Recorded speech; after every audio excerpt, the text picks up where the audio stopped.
Since heaven is differentiated into communities, and the larger communities consist of some hundreds of thousands of angels, and since all the people in a given community are involved in similar good but not in similar wisdom, it follows of necessity that there are forms of government. Good order needs to be kept, and all matters of good order seen to. The actual forms of government in heaven vary, though. There is one kind in the communities that constitute the Lord's heavenly kingdom, and another in the communities that constitute the Lord's spiritual kingdom. They even vary depending on the particular function of each community. However, in the heavens, there is no government except the government of mutual love, and the government of mutual love is heavenly government. The form of government in the Lord's heavenly kingdom is called justice, since all the people there are intent on the good the Lord's love does in and through us, and anything that results from this good is called just. This government belongs to the Lord alone. He leads them and teaches them in matters of life. The truths that we associate with judgment are engraved on their hearts. Everyone knows them, grasps them, and sees them. So matters of judgment never come into dispute for them, only matters of justice that are matters of life. The less wise ask the wiser ones about them, and they in turn ask the Lord and bring back the responses. Their heaven, their deepest delight, is to live justly from the Lord. Government in the Lord's spiritual kingdom is called judgment, since the people there are intent on that spiritual good that is the good of thoughtfulness toward their neighbor, and this good is in essence true. What is true is a matter of judgment, and what is good is a matter of justice. These angels, too, are led by the Lord, but indirectly, so they have officials, fewer or more depending on the needs of the community they live in. They also have laws that they observe in their life together. The officials manage everything according to the laws. They understand them because they are wise, and in matters of doubt they are enlightened by the Lord. Since government on the basis of what is good, the kind in the Lord's heavenly kingdom, is called justice, and government on the basis of what is true, the kind in the Lord's spiritual kingdom, is called judgment. In the word it says justice and judgment when it is talking about heaven and the church. Justice meaning heavenly good, and judgment spiritual good, which latter good, as explained above, is in essence true. We may conclude from this what the officials are like, namely, that they are the people who more than others enjoy love and wisdom, and who therefore, out of that love, wish well to everyone, and out of that wisdom know how to make sure it happens. People like this do not control and command, but minister and serve. For doing good for others out of a love for what is good is serving, and making sure that it happens is ministering. They do not make themselves more important than other people, but less so, for they put the welfare of the community and of their neighbor first and their own later. What is first is more important, and what is later is less.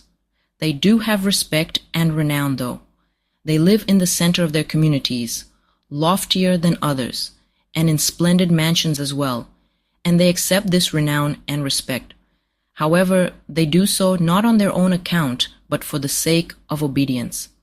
They all know that this respect and this renown are gifts from the Lord, so that they may be obeyed. This is the meaning of the Lord's words to the disciples. Whoever among you wants to be great needs to minister to you, and whoever among you wants to be first needs to serve you, just as the Son of Humanity did not come to be ministered to, but to minister. Let the greatest among you be as the least, and the one who is your guide be as one who ministers. A similar form of government, on the smallest scale, is found in each household. There is a master, and there are servants, and the master loves the servants and the servants love their master. So out of this love, they serve each other. The master teaches how to live and says what needs to be done, and the servants obey and fulfill their functions. Being useful is the essential delight of life for everyone. We can see from this that the Lord's kingdom is an organized structure of functions. There are forms of government in the hells as well, for unless there were, they would not be kept in restraint. However, the forms of government there are exact opposites of those in the heavens because they all derive from selfishness. All people there want to control others and to be preeminent. They hate the people who do not agree with them and use vicious means to get even with them, because this is what selfishness is like. So for them it is the more vicious ones who hold office and who are obeyed out of fear. But more on this later, where I discuss the hells. Outwardly, divine worship in the heavens is not unlike divine worship on earth, but inwardly it is different. People there too have doctrines and sermons and church buildings. The doctrines agree in essentials, but those in the higher heavens are of deeper wisdom than those of lower heavens. The sermons are in keeping with the doctrines. And just as they have homes and mansions, they also have church buildings where the instruction takes place. The reason things like this exist in heaven is that angels are constantly being perfected in wisdom and love. They have volition and intellect just as we do, and their intellect, like their intentions, is by nature constantly striving toward perfection. Their intellect by means of the truths that constitute intelligence, and their intentions through the values that constitute love. However, the essential divine worship in the heavens does not consist of going to church regularly and listening to sermons, but of a life of love, thoughtfulness, and faith in keeping with doctrine. The sermons in church serve only as means of instruction in how to live. I have talked about this with angels and have told them that people in this world believe that divine worship consists solely of going to church and listening to sermons, taking communion 3 or 4 times a year, and observing other rituals according to the church's regulations, as well as making time for prayer and behaving devoutly. The angels have told me that these are outward matters that are worth doing, but that they are ineffective unless there is something within from which they flow, and that this something within is a life according to the principles that doctrine teaches.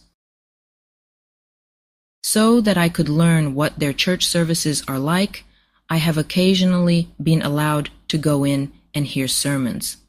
The preacher in the pulpit is stationed in the east. Directly in front sit the people who are in greater light of wisdom than others, while to their right and left are the people in less light. The seating is laid out in a circular form so that everyone can be seen by the preacher. No one is off to the sides and out of the preacher's sight. Newcomers stand by the door at the eastern end of the church to the left of the pulpit. No one is allowed to stand behind the pulpit. If anyone is there, the preacher loses the train of thought. The same thing happens if anyone in the congregation disagrees. So anyone who does is obliged to look away. The sermons there are given with such wisdom that their earthly counterparts cannot be compared to them. People in the heavens actually experience a more inward light.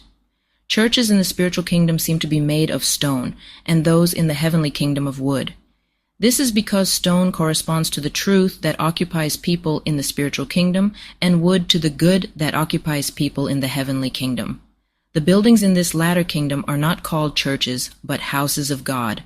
Buildings in the heavenly kingdom are devoid of splendor, but in the spiritual kingdom they are more or less ornate.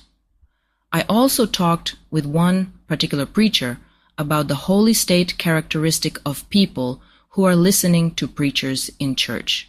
He said that there is something reverent, devout, and holy in all of us, depending on the deeper levels of our love and faith, since there is something holy within our love and faith because the Lord's divine presence is there. He added that he did not know what anything holy was apart from these. Further, he said that when he thought about something externally holy, apart from these, it might possibly be something that mimicked holiness in outer appearance, something acquired either by skill or by hypocrisy, a deceptive fire arising from love for oneself, and the world would generate and present this kind of appearance. All preachers are from the Lord's spiritual kingdom, and none from his heavenly kingdom. The reason they are from the spiritual kingdom is that people there are attuned to truths that stem from what is good, and all preaching comes from truths. The reason none is from his heavenly kingdom is that the people there are attuned to the good of love, and see and grasp truths on this basis, but do not talk about them, even though the angels who are in the heavenly kingdom grasp and see truths. There are still sermons there because sermons are means of enlightenment in the truths that the angels already know and lead to further perfection by means of many things they have not known before. The moment they hear them, they acknowledge them and therefore grasp them. The truths they grasp they also love, and by living according to them they make them part of their life. They say that living by truths is loving the Lord. All preachers are appointed by the Lord, and therefore enjoy the gift of preaching. No one else is allowed to teach in church. They are called preachers rather than priests. The reason they are not called priests is that heaven's priesthood is the heavenly kingdom, priesthood meaning the good of love for the Lord that characterizes the people in that kingdom. In contrast, heaven's kingship is the spiritual kingdom, kingship meaning the truth from what is good that characterizes people in that kingdom.